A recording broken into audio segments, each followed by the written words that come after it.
All right, welcome to the Eric J. the Great podcast show. We got a special guest on the show today, actor Teranee Fransha. How you doing? Hi, I'm good. How are you? Hey, I'm doing all right. I'm so happy to be here. Like you're doing some amazing things. So I'm just so proud of you. I'm so proud to just connect with somebody from my hometown that is just like, I love it. The camaraderie, Yeah, so for anybody out there, while we get into the interview, I'm gonna play this artist, one of my friends, his name OG Nard. I want everybody to remember that name. He's probably gonna be the biggest artist in the country by next year. He has a unique style. He makes hip hop country music. So it's kind of real unique. Nobody make this type of music. So when y'all hear it, you're just gonna be like, wow, I ain't know nobody who makes this type of music. So he got a song called Change Man. Did 700,000 streams independently, no promotion, and his song made it to Minister Farrakhan. And Minister Farrakhan called him, said how his song is having an impact on a lot of Muslims. wow. Wow. Yeah. I like his country twang. Oh yeah. You He's know, from Miami. oh yeah, even though he has his own sound, he was kind of giving me like Nappy Roots vibes a little bit. Man, So I that country, like with that, just kind of riding that man, that I beat, I like him. man, I had to sing you this song. He just dropped a Mama song on Mother's Day. It had me in tears. He did his Oh, version of Dear Mama. I was like, man, it oh, got like a see, spiritual type of vibe to him. I'm a cry. Send it to me. Send it to me. I'm a cry though. I already know. So first off, just tell the people where you from and how old are you? Well, I am from Louisville, Kentucky, L1C4. Um, I don't really identify with age or time, so I'm just gonna say that I'm timeless. That's how young I am. Okay. So what's the first thing that comes to your mind when you hear your hometown? Ooh, barbecue. I think of like barbecue. I think of Derby, but I feel like, we celebrate, we have the park on Sunday. We like did more than just Derby. So it's like it was Derby vibes all the time, especially in the summertime at one point. So I just think of like the park. I think of just like free flowing and home. I feel that. So for anybody that has never been to Louisville, just describe how it was growing up. Some certain obstacles or circumstances you had to overcome just being a Ooh. African American woman in Louisville. Well, wow. Put it like this, since I was in elementary school, I've always been a very aware child. Like my mom talked to me about the world. I was very intuitive. I was very sensitive as a kid. So I would feel people, especially when they didn't really mean well. And it's unfortunate that I did have to experience teachers in elementary school, from elementary school, making differences. And, I was the know it all. I mean, because I just was very sharp. I just remembered things very quickly and learned very well. So I would, make a point to, participate. And I came to find out they don't like when the Black kids participate like that. So I just experienced a little bit in high school and definitely in my younger adult years, especially in stores. Um, but I've always been very headstrong. So if they treated me different, I'm like, you don't like my black stuff, you're not getting my black money. So I would leave. So I've always been proactive when it comes to that. Like, no, I'm not supporting you if you're seeing an issue with me or my kind. But I mean, I guess as far as like obstacles, when it comes to acting, well, I did run into a few as I started getting a little bit older. But just a little backstory: in college, I went for forensic psychology. And although I enjoyed it, I enjoyed learning about the human mind, behavior. I just still had like this yearning. And it all started from me actually joining a dance team when I was like 6. And within that dance team, we had the coach and creator. Her name was Tammy. Her name is, excuse me, Tammy Harris, but she's still alive. Okay, hey, Tammy girl. Um, what I loved about her choreography, it was super animated. Like we were doing things that we would see on TV now. We were doing 15, 20 years ago. And what that allowed for my imaginative mind was to just expand and just create. And I just remember times Tammy would ask and say, "What are you thinking about when you're performing?" Because I would be extremely animated, and I would create worlds within my dance and within the choreography that she was creating. She's amazing. Um, so within that, I end up, like I said, back to college. I end up, although I was in school for forensic psychology, I ended up taking a acting course as just like an extracurricular course. And I just remember our first task or assignment. Immediately after, I was like, "Oh no, I'm supposed to be doing this. Like I'm supposed to be in front of. I'm supposed to be expressing myself." And I loved the teacher at the time, Nefertiti, I believe was her name at the University of Louisville. I loved her because she gave us permission to be different characters, and I love that she cultivated the class very intently and very personally. It was beyond teaching for her, and I felt that through her course. So fast track that. I ended up like auditioning for certain performing arts school, and I ended up getting into them, but I didn't have the money to attend. But realistically, only thing I needed was the go. That's all I needed was the acceptance at the time. I'm like, oh, well, I can do this. So I'm going to do this. And so from that moment forward, even though Louisville didn't have much to go with at the time, um, I ended up going to the Louisville Actors Theater of Louisville and just taking a summer class there, which we, learned monologues and from a teacher out in New York. And I was just like, I gotta go. Like I've got to expand. I've got to chase this Mhm. gut wrenching, back pressing passion of mine. And that's what I did. I ended up how I ended up in the DMV is I ended up going to a play with David Talbert. And I think Morris Chestnut was in it, Michelle Williams, and he ended up taking our emails and just would let us know like whenever he was in town. And I seen where he had this talent search. And I was like, in the DMV, and I had family there. I was like, wait a minute. I have family there. I can get away there. I need to go here. And so I did. And I was so fresh. Like looking back on it, I was so damn fresh. Like I had no clue what I was doing. For real, I just was going off of straight talent. I had no technique behind myself at all. I was just acting intuitively and just like I said, off of pure talent. I didn't have any type of technique behind myself. And I ended up participating in the David Talbert called some people up to do like a little bit of scene work, and he gave us like these almost like charades. And I was like ready. I'm like, oh yeah, I'm about to kill this. Like I'm so ready. And I wasn't, but I was. Okay. I was gonna fake it until I made it. Okay. And that's exactly what I did. But what happened was the other actor that I was on the scene work with was so unbelievable that he kept stopping to like kind of coach him. So by the time he got done, we never got to see like I didn't get to perform. So I was like, my moment. But just so happens he had another one maybe like a year or so later, which was his last one.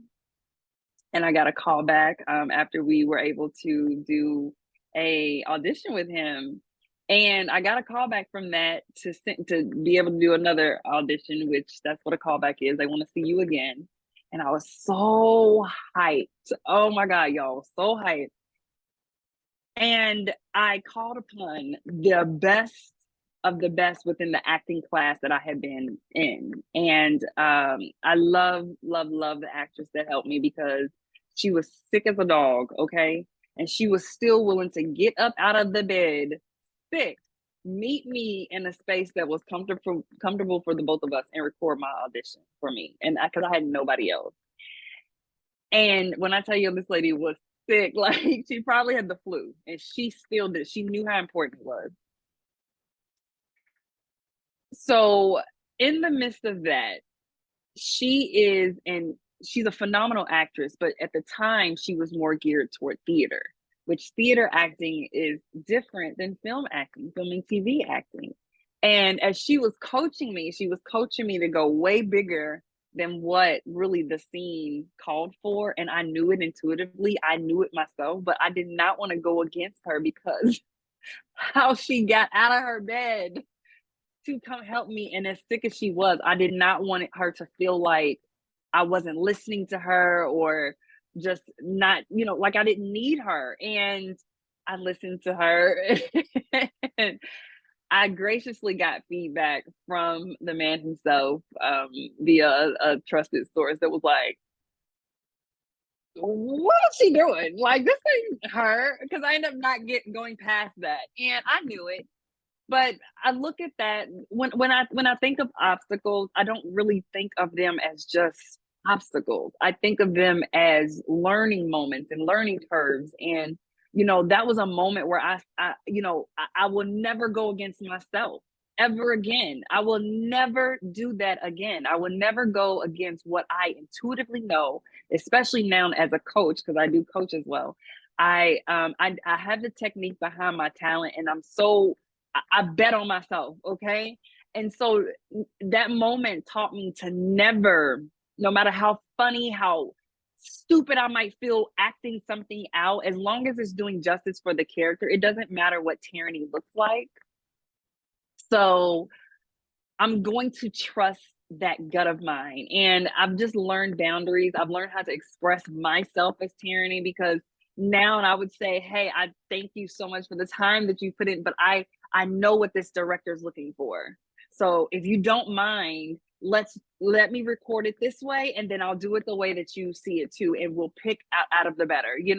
I just know that there's better ways to handle those type of situations. While I appreciate someone for lending their time and their energy to me, but I cannot still go against what in my heart and in my passion and in my gut that I know. So Yeah. yeah. Yeah, I can feel that. Like I had just made a post like similar to that on Facebook. I was like, everybody has a point in their life where you either get tired of living the way you live in, or Yeah. you either been sitting on something that you really want to pursue, and you mentally either you just gonna stay stagnant or you're gonna take that leap and Yeah. take a leap of faith and see if you can do it. Yeah. And I always say, why not try it? Like, if it don't work, it is, you figured out a way that it don't work. But at least try it. Try it. And then if you're gonna try it, actually put, dedication behind whatever it is that you're choosing to try in this moment. Because if you don't perform at your 100%, are you gonna ever really know that it could have worked for you if you don't show up for you? So Yeah. try it. So did you come up in a two-parent household, any siblings? I did not come up in a two-parent household, and I do have siblings. I have a brother from my mom, And then I have a sister from my dad. And a crazy story is my sister and I were best friends growing up in middle school before we found out that we were actually blood sisters. And that's a whole nother story and my mom's story to tell. But yes, I do. I do have siblings. I grew up very attached to my mom, and she's my rock. When I tell you she's the source, you know that you are. I could sing that gospel song about this woman, but I grew up in a space where it was so much love. I didn't feel like I was lacking anything. Um, we didn't have everything, but I didn't know that. I didn't realize that there was times where, you know, it was just a can of green beans and that was it, because guess what? She was still in there cooking them, you know, and made sure we ate something and it was still something for us, you know.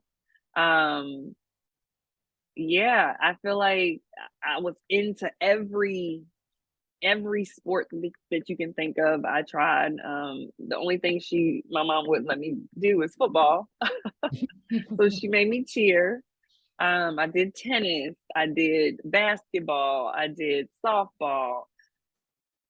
I was just always into something. I was on the honor roll, I was on the step team. I was just always into something. And then, like I said, dance. Dance is what was just the core to everything. Um, and dance, I feel like that was my creative outlet. That was my peace. That was my sanctuary, you know. And you know, growing up, even though kids are aware, okay, stuff be going on around them that you don't think about until you're older, like, damn, I was really around that, you know. And we all have the family who, you know, the little distorted members and who could use a little bit more help, who's going through their own things. So when you have all those personalities that's in your environment, that regardless is what's shaping you. You're learning, whether you feel like it or not, from the energies around you, whether you want to be like those characteristics or you don't, that you see from certain people. So what I enjoy about my childhood experience is that I did have a woman that I could look up to, you know, that was extremely dedicated in everything that she had going on, and dedicated as a mother, and made sure I absolutely had. Like I said, I can't remember a time that we didn't have, but I know that there was moments that we growing up, I knew it, you know. So yeah, I have a brother who is a little bit older than me, and I'm still like, you know, I feel like every boy that has a sister really has a second mother. Really has a second mother. No. Um so yeah, I have a great relationship with my sister. That's like my twin. She's not my little twin, but that's my baby. I have a niece, I have nephew. Um, yeah, I have cousins that are really like brothers. And that's how we grew up all together, running the streets of Newburgh, racing, racing. So I'm not 100% sure, but I know that there is a ESTG, and he's always repping Newburgh. So those streets is always in the video. That's what I grew up on. I'm like, wait, that's my granny house. That's such and such house. So those are reference points. That's my hood. No. And yeah, I just love being a country girl. I love being from Louisville. I love when my little accent come out sometimes when I'm a little mad. No. So But, that kind of sums up my childhood. okay. So, as far as acting, are you the first one in your family or your circle to pursue that? Or did you have someone close to you growing up that was involved in that business? I wish I had someone, especially like me, that be ready to show you every single way that worked for me. And I will always say it may not work for you, but at least try it, right? So no, I did not grow up with anyone knowing anyone that could even give me tips or on how to get started, what to look for within the business, because acting is a business and you have to know the business of it as well. So I am the first that I know of around myself. um, and I feel like where I'm at now, and especially as a coach, I'm always eager to show people how to do something or to teach or to invest something into someone. And I do that because those are things that I did wish I had. And I wish there was people around me that actually seen. And when I say people around me, I'm talking about in the business because I was modeling at a young age. Um, I wish people around me knew what to do with the talent. They didn't know what to do because it was beyond Louisville. So I didn't have the cultivation that I wish I had from like management or those within the industry when it came to acting. I had that support when it came to modeling, but not when it came to acting. It was no avenues for them to tell me or no steps to try to take. Even when I relocated to the DMV, I met with so many management and agencies, and it's like they wanted me to do something that I've kind of be on a level that I was already past, and I'm just like, wait, so you can't see this? You can't see that I'm like ready to like okay to go to this certain point. And I just always had the mindset like, you know what, thank you for your time, thank you for the gems that you did give me, because regardless of what was going on with the conversation, I'm taking something from it, right? And so I'm so grateful for the conversation. However, I'm aware that you can't assist me in this time, and not every actor went through you. So thank you, but no thank you. This isn't my route. And this goes into me following my intuition, trusting myself, because we all have that gift if we just listen and tune in and say, wait, this doesn't feel all the way right. And usually when something is for me, it feels really good. And I know what feeling good feels like. So if I ever hesitate on something, I always take a moment. I don't ever just say yes to certain things. When especially when it comes to contracts, I'm always just taking a moment to say, let me just see how this feels. Let me meditate on this. Let me trust myself. Make sure fear is not involved. I always do that self check, and guess what? If fear is involved, I'll be like, do it, do it, do it, do it. So because what I say, at least try it. I'm gonna act on what I say. I'm gonna do it. So, like I said, I wish there was people around me at the time. Unfortunately, there was not. But the type of person I am, the type of woman I am, I'm so true to how I feel when it comes to assisting everyone, assisting the people around you that are looking up to you. If you are on level 10 and they're on level 2, and you vetted them, because I say vet people, okay? Because you don't want to bring a 0 up to your level if they still have that 0 mindset. So I'm always very mindful of how dedicated someone is before I offer my energy, because I don't want to overextend it for someone who doesn't believe in themselves as much as I do.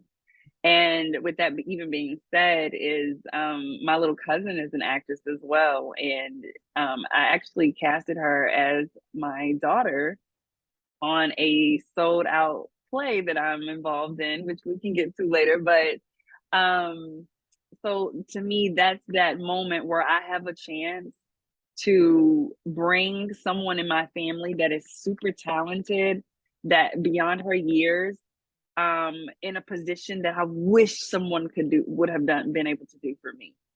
So I be practicing what I preach, y'all. Okay, I really do. I don't play that. My word is everything, and my word is bond, and my action will always follow that. So that's what it was for me.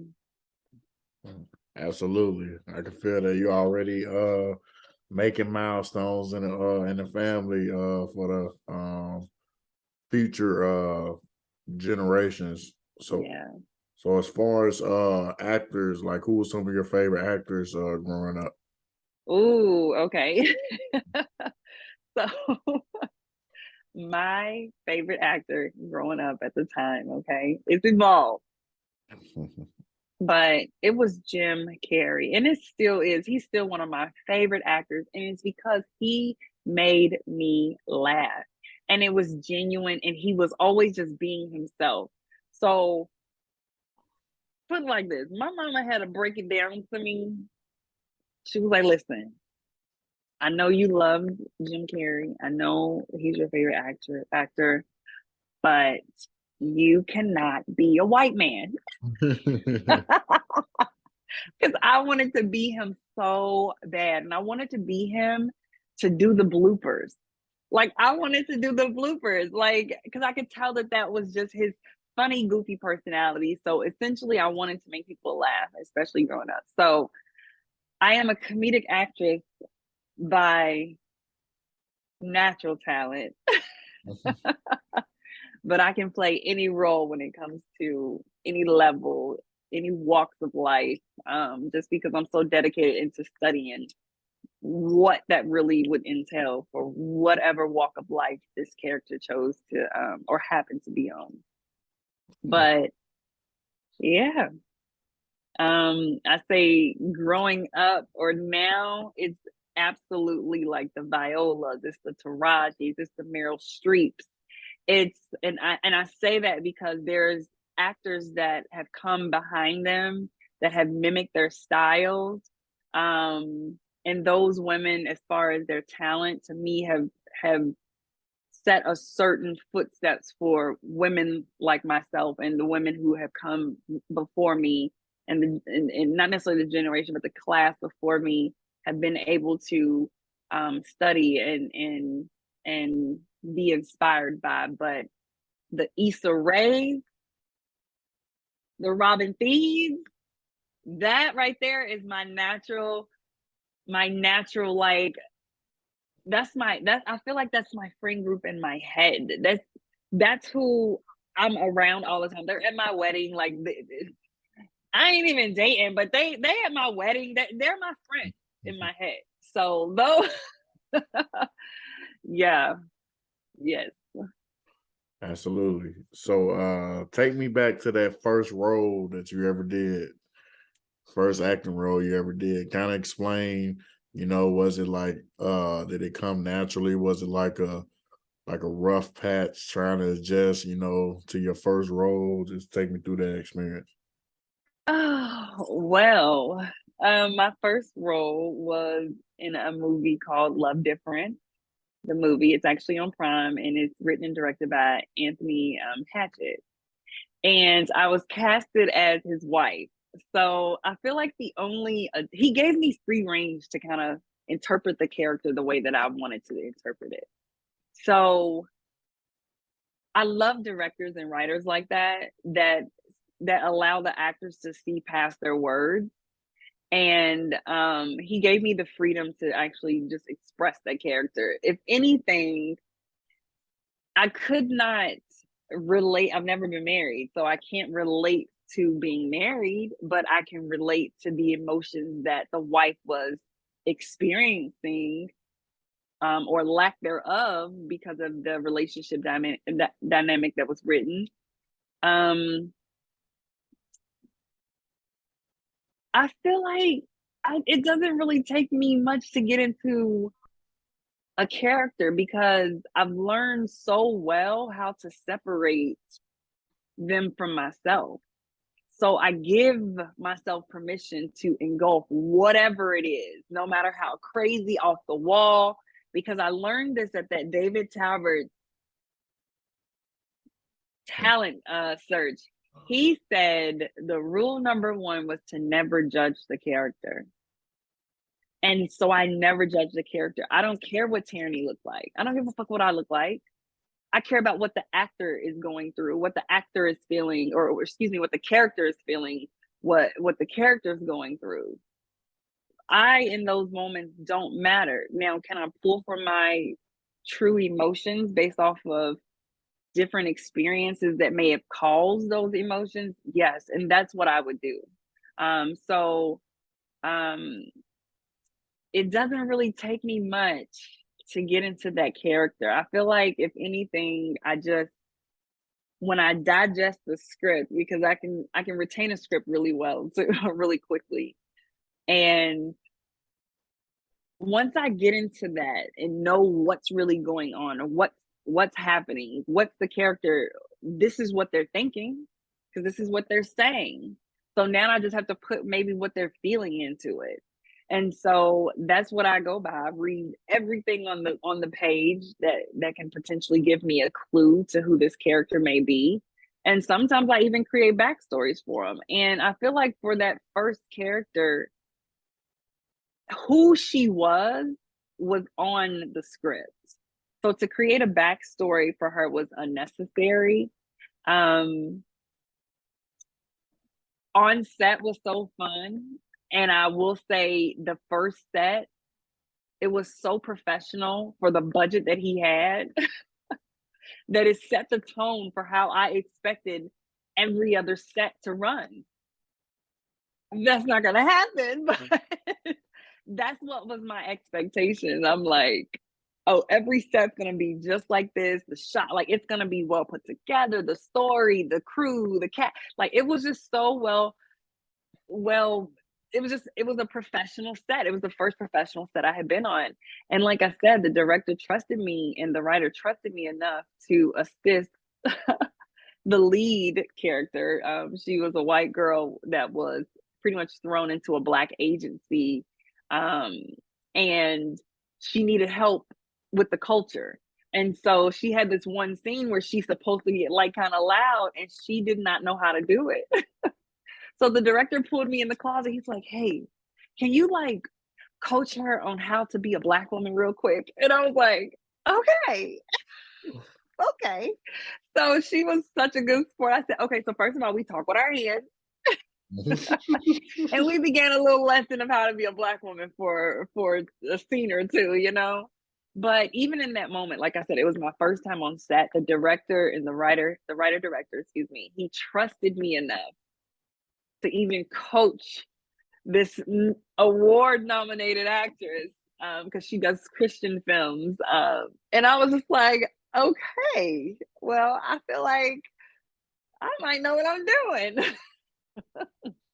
So that was my very first experience on set. So if y'all want to check out that movie on Prime, it's still there.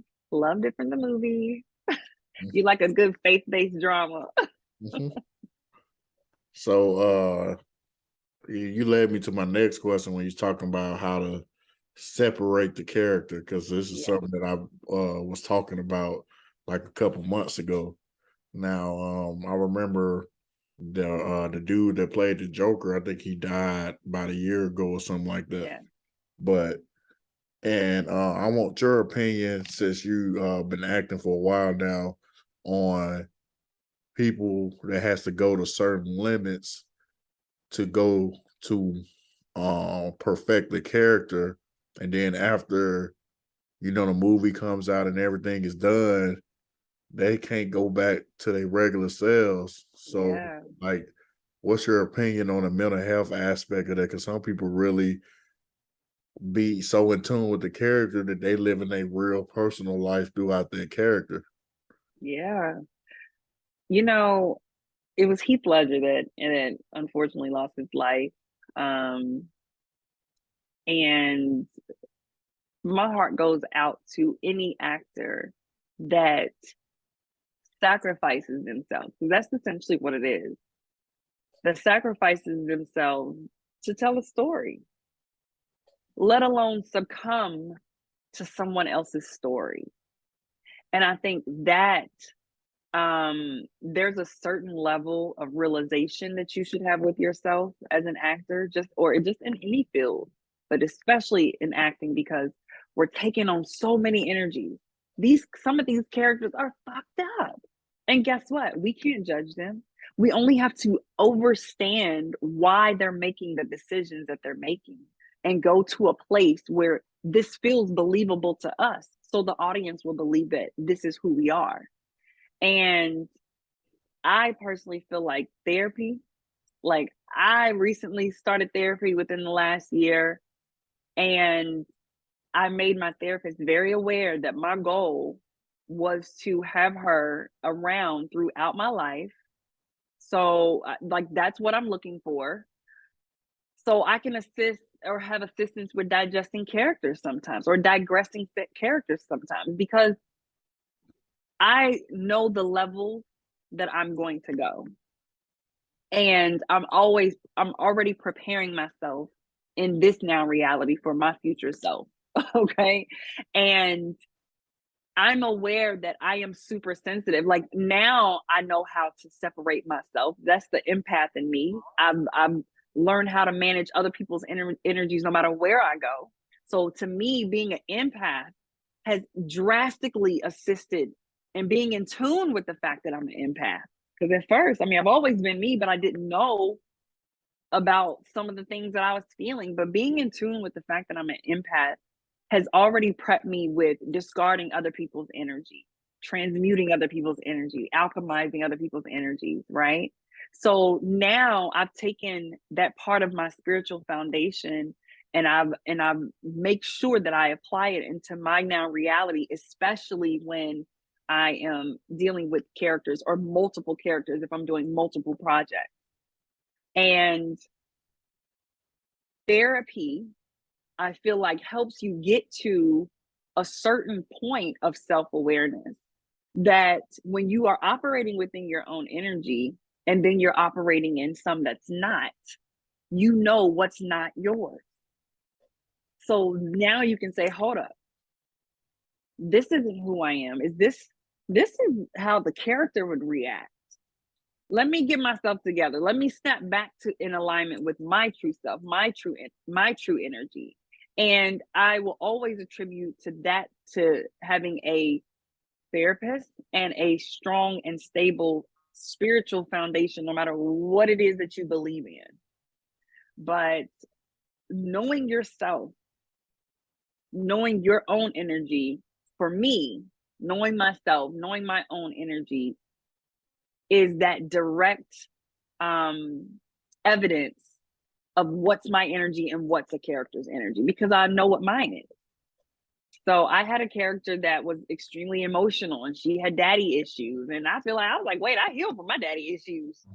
This ain't me. This is her. Like, yeah, because I've healed from mine. But guess what? I was getting triggered. I was starting to respond in a way that the character was. And I'm like, wait, no. I've let that go. I'm past that. Or, that's not the space in which I operate anymore. And I'm aware of that. So that's not how I choose to respond to certain things, because now I know better. So I'm choosing to do better. So that of self-awareness, and I actually have a tattoo that says faith over fear, never lose yourself, and it's backwards. And that's my message to me, because first of all, fear just don't exist. I don't even know what it is, right? But the fact that I will ensure that I will not lose myself, because I know who Teranee Fransha is. I also will know who this character Angela Washington is, or Angela Dubois Smith. That's one of my characters.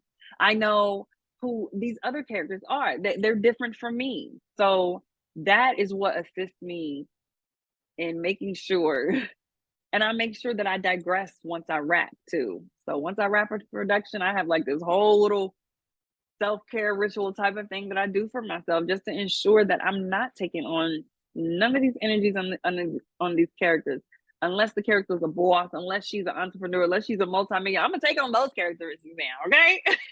I'm gonna walk in those attributes. But everything else that isn't serving me within any of these characters, or just even with people within life, because I'm gonna equate this to life. I let it go and I release it, and I do it intentionally and on purpose. Yeah, Yeah. I feel that. So as far as your current city, describe the actor scene there. And Oh, will a lot of people collab with each other, or is it just like everybody mind their business? no, let me tell you. First of all, this is a DMV. This is Chocolate City. It's like, first of all, I love me some black people, okay? Because I moved away for a little bit and I had a culture shock on how much I love black people. And I was like, I gotta go. I gotta go back. But I have established some amazing relationships here within the acting industry and just within the industry, period. And everybody is so supportive of each other. Everybody, like, I was on set maybe 2 weeks ago, and one of the young ladies that was doing BTS with camera work, she was just taking pictures of the set. We were just engaged in conversation, and she said, you know, it's good to put a face with a name, because I've always heard your name. And she was like, and I've always heard it in good light. And I was just like, wow, like, so Mhm. I love that people here, like, I mean, everybody got the little haters. Okay, okay, whatever. But for the most part, the support system, the recommendations, the speaking highly of you in rooms that you haven't even thought that you'd be in, yeah. And don't get me wrong, when you make a name for yourself, your own energy is going to speak for how other people will speak for you, especially if they're speaking genuinely. So um it's just a lot of camaraderie here. uh i've I've met some incredible people, some incredible women in business, some incredible entrepreneurs, some incredible actresses, actors, directors, studio owners. And when I tell you it's a phone call, I always used to say this, that one thing that used to kind of grind my gears about Louisville is, I said, if if somebody has the material, I have the thread, and someone else has buttons, let's put it together and make a coat. Now we all three riding this coattail that all of us have built. And an artist can live off of a barter and trade. And I say that because the people around here, it's always that synergy. It's like, how can I help you, or how can we help each other? How can we make this something?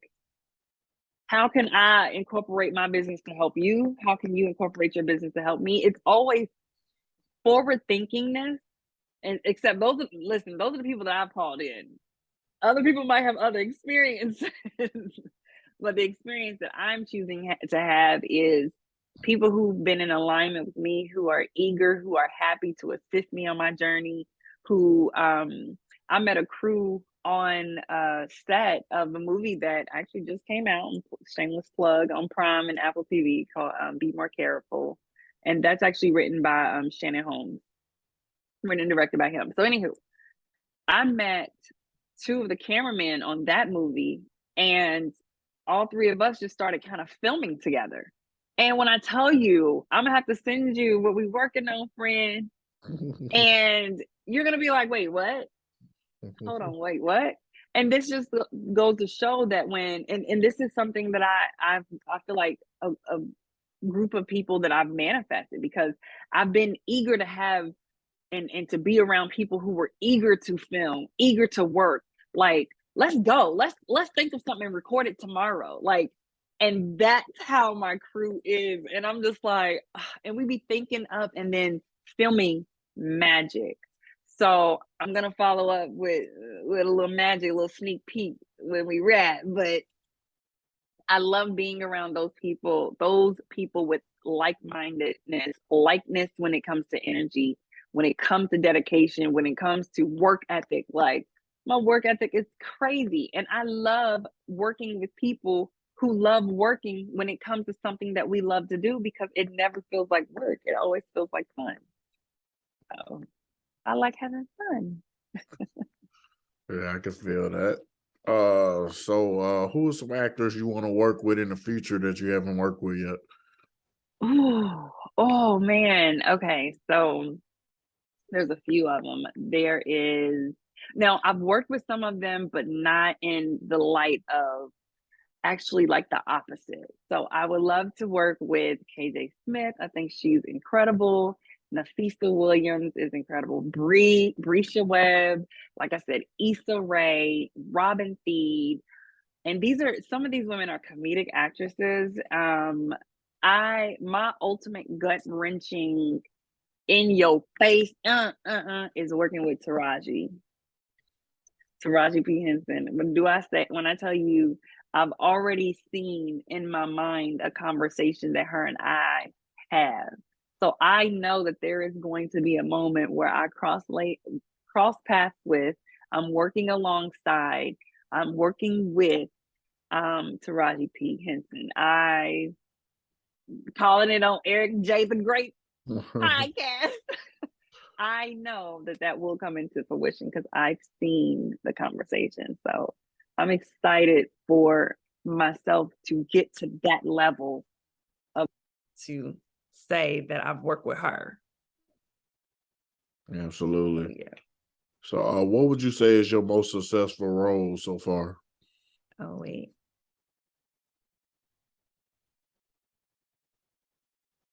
Give me 1 second. The sound. Okay, can you hear me now? Yeah, Okay. Sorry about that. yeah. What would you say is your most successful role so far? Well, I absolutely feel like the most successful role right now is, and so far is the role that I am the leading lady in this sold out stage play, called A Woman's Love, and this is written and directed by Dana Higgs Hungerford. And like I said, it's sold out, not just one night, but two. And this is theater, and the fact that people showed up, the reviews are phenomenal. They love the production, the cast, the writing, the story. And I've just gotten so much feedback from that. I know so many opportunities is going to come from this experience as the leading lady. The character herself, is an ideal character who has so much range. And I love characters that have depth to them, who have a real story, who aren't just surface. And then I love writing that actually tells a story. So I would absolutely say that this has got to be the most exciting, thrilling, because I'm the star of it. Hello. Like, I got my name in lights. And at the end of the day, this, what I'm living as far as theater, it is my vision board, and I'm even having a real life coming to realization as we're speaking. But honestly, when I first started acting, my goal was film and TV and commercial. I wasn't thinking about theater, and just so happens how I got into theater, to tell that story, is another actor from my acting class called me, and this was years ago, almost 10 years ago now, and he said, "Are you ready for the stage?" And I hesitated, and I was like, he said, "Yes, you are. I'm gonna send you an address. Be there in an hour." And I was like, "Okay." I had just came from the gym. I didn't have time to go home. I would have been late, and I don't play about being late. I'd rather show up funky than show up late. So I showed up on time. I read for the role, and the whole time I was reading, the writer was like, and she's like, where did you go to school?" And I'm like, "Well, I've gotten into them. I didn't attend, but I got accepted." And she was just taken aback. And I say all that to say that that very first role is this is such a happenstance for me, but the very first role, the character's name was Angela Washington. And this character's name, and she wasn't the lead at the time, but this character's the lead, and her name is Angela Smith. So I feel like there've been evolutions of Angelas. And to go from my very first play where I had no technique. Once again, I was entering an arena. I didn't know what stage left, stage right, center stage. I didn't know what any of that was, but I did it and I learned and I teach it. But just seeing the evolution of that character, that Angie that didn't even know who Angie was until the night of show, versus this Angie that I know and been knowing months before she ever is displayed on stage. So this character is very personal just to me when it comes to not only the evolution of the Angelas, but even the writer is a very dear friend of mine.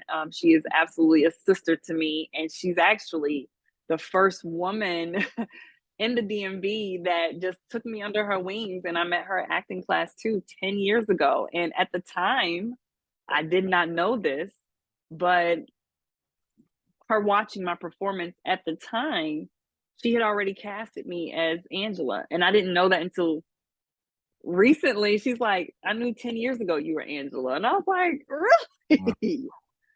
So it's just, this is absolutely to date has to be my favorite, funnest. I get to me, achieve something with someone so dear to me that I feel like I've really got it out the mud with when it comes to my acting career. Because like I said, she was the first woman that was like, come on, let's go. I'm taking you everywhere. I'm taking you on. I'm gonna show you everything DMV has to offer. And like I said, her name is Dana Day. And man, when I tell you, she definitely opened doors and opportunities, and I've walked right through them, performed in them, gonna live up to my name every time. Yeah. So what are some things you like doing in your spare time when you're not acting? Oh man, let's see. I love it so much. I write. I write. I like to read. I study. I study commercial trust and estate trust law and estate planning. Just to learn business at its entirety. That's one thing I always said. Ain't nobody ever gonna get me. My stuff is gonna be secure, and that's something I desire to actually teach other actors too. Is to how to ensure that their estate is secure. Like yes, you've been planning for this success, but are you really preparing yourself for this success? So that is something that is like super. I don't know what it is about laws and legalities that just really turns me on, but it does. I feel like if it's freedom, it's like I know myself and I know how to operate myself within this what they would call matrix. So, and I feel like that's true freedom is knowing how to move and play a game that we're going to be playing whether we want to or not. At least as I can take control over it over the avatar, I guess if you want to call it. So that's what I love to do outside. I mean, I don't really like going to clubs. I like going to events. I like kicking it with my friends, barbecues, a little jam session. Up here they have go-go and live bands, so that's exciting. That's always good to go to. And yeah, so that's about it. I can feel that. So, what are your short and long term goals? What do you want to accomplish? Ooh, okay. Short-term goals is to complete everything I need to do within my trust and estate and on the business end of my business, and just get that my foundation set when it comes to, like I said, the business of me, and then just keep pursuing what I need to when it comes to my passion. I love episodic. So a goal is to get at least 2 episodic by the end of the year. As far as audition for them, we are going on tour. So obviously having a successful tour, and we start in Charlotte on September 2nd. That's Labor Day weekend. So I feel like if it ain't too late to get tickets, get a little vibe going, have a Labor Day weekend happening. That'll be super, super dope. And let's see what else. I want some land. So I want to build on some land. I want to, these are things I desire and it is coming to fruition. Okay. So the long-term goals is to have, like I said, have my land, and on that land I would love to have a studio type structure to, create my own movies, because that is something that is dear to me. That's I love directing. I love writing. Give me 1 second. It's my dog. And so a long-term goal would to be to have that studio on my land, just to cultivate up and coming actors, directors. I want that space to be like a freedom space. If you don't have the money to do certain things, come over here. We're gonna build the set, because I know how to build them with pennies. Okay, like, and that's something I had to pride myself in doing. Was learning how to edit, learning how to write, just to create my own content. So another short-term goal is to learn how to work the camera. I already got directing under my belt, but I want to learn how to actually work the camera. And then I would move on to lighting, because I want to know how to do everyone's job. Not that I want to do everybody's job, but I've always feel like no matter what's going on set, especially when I am doing my own productions, that I might be a man short, but I would never be a man down, because guess what? This woman knows how to do everything. So that's the short and long term goals in a whole. Okay. So upcoming things for 2023/2024. I know you got the play going on. So we Yeah. go more depth in that, and then just anything else that you got going on for the next year or so. Yes, I as I did just mention, there's a movie that I have a little cameo, a couple scenes in, that just released on Amazon Prime and Apple TV on June 4th. It's called Be More Careful. It is based off a New York Times bestseller written by Shannon Holmes. He also directed the movie. I will also be working with him on another project at the end of the summer. Like I mentioned before, A Woman's Love, the hit sold out stage play written and directed by Data Hicks Hungerford, is going on tour. Our first stop is Charlotte, September 2nd, which is Labor Day weekend. Like I said, that would be a fantastic time to come get the extra Monday off, enjoy some hot drama, and party afterwards. And then I am also co-authoring a book with a group of phenomenal women, and it's an anthology that a group of us is actually Yeah, just um yeah, getting published. Yeah, I'm so excited. And it's called Seeing Myself in Her Story. And that is actually headed by Tamika Page within the Page Group, who is curating all of this. That's why I said I have been so, I would like to say, abundant in meeting these groups of women who have just kind of like took me under their wings and just said, come on, girl, let's go. Let's go to the top and let's do it together. I just love seeing and being around women who see each other, and that is what I feel like I have as far as my support system within this industry here. So like I said, I got the book coming out, and that will be sold on Amazon. And also, I'm working on an episodic. I'm working on an episodic with my crew. So hopefully, we'll start releasing bits and pieces of that, and we'll start with YouTube on that. So, okay. yeah. So how do you want people to perceive you? I want people to perceive me as um, always investing in someone as far as teaching someone. Um, I always want to leave people feeling whole, feeling like they got something, whether it was a saying that made them feel good about themselves, whether it was an encouraging word or affirmation that I spoke over their life, because that's typically how I am when I meet people. I feel like I want them to see me as a light, because that's really who I am. My heart is so damn big. Sometimes It's the downfall, but you know what? When you have healing energies, we attract people who need us, and I'm always a vessel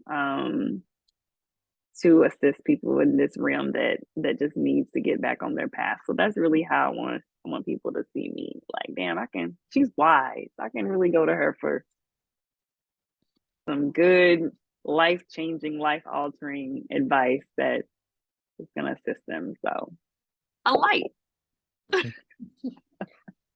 All right, give me your Mount Rushmore. Give me your top 5 most influential people to your life. Oh, to my life. Oh wow, definitely my mom. Well, you could do life or career. You know, I mean, Life, career, just yeah, overall. yeah. Okay. I love Abraham Hicks. That is more so a group of, I guess, we're Esther Hicks. My mom, definitely. My grandmother has inspired me in this life and in her death.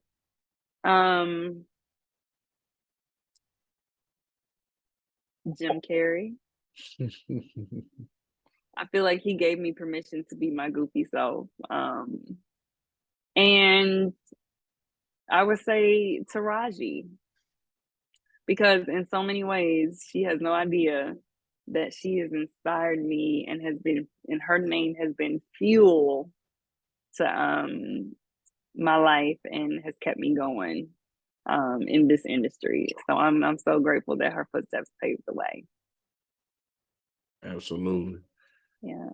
So closing remarks, anything else that you want to let the people know that you got going on and let people know how to keep up with you on social media and things like that?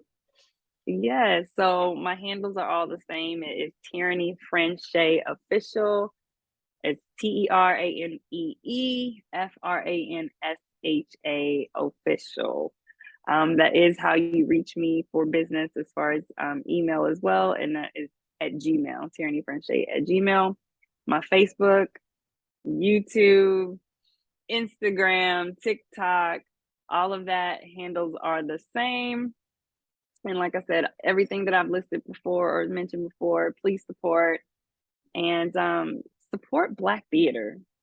Support Black theater. And last but not least, if you're gonna do anything, do it intentionally, do it purposefully, and do it only if you really want to do it.